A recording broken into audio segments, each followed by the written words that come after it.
нерселин улут кадыры тил экендиги жөнүндө маалымат аласыңар. Эне тилин мыкты билүү менен өзгө тилди үйрөнүүгө багыт аласыңар. Өз эне тилин сүйүүгө, кадырлап парктоого үйрөнөсүңөр.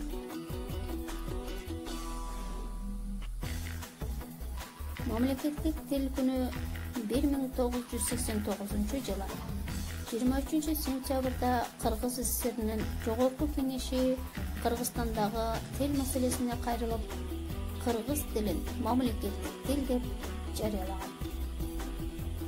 Сенин эң жакын кишиң асыл энең. Анткени ал сага ак сүтүн берип, ал дейлеп чоңойткон. А дегенде апа деп тилиң чыгып, эң алгачкы сөздү энеңден үйрөнгөнсүң.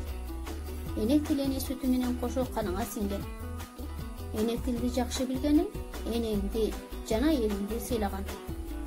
Эне тилсиз эл болбойт. Элди эл кылган, өзүнчө улут катары таанытып турган анын тили.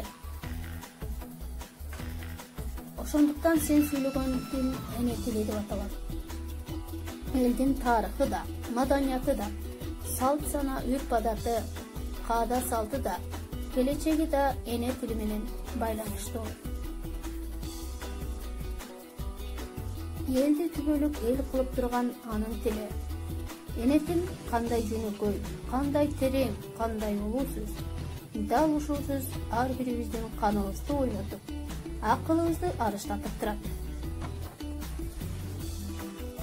Тил бул элибиздин мечен деген кылымдарды карытып, урпактардан урпактарга көнүлгүс касиети менен улуу көчүн улаган тарыхы, улуттун улуттугун сактаган эне тили бар.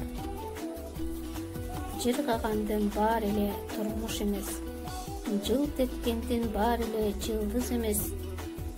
Билебиз деп төштөрүн каккан менен, билбегендер өз тилин кыргыз эмес. Шайлообек Дүйшеев. Кыргыз тилин кылымдарды баскан тил. Кыргыз тили көркөм дүйнө дастан тил.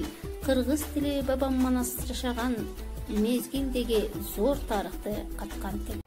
Шайлообек Дүйшеев. Эне тилин унуткандар. Калдайгандын баары эле канат эмес, кабыландын баары эле манас эмес.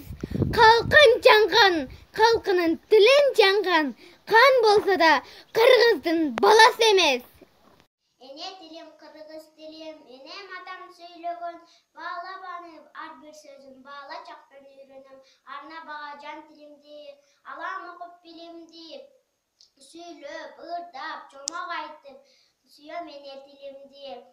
Эне тилде эркин сүйлөө менин максат тилегим, көңүл коюп башка дагы көп тилдерди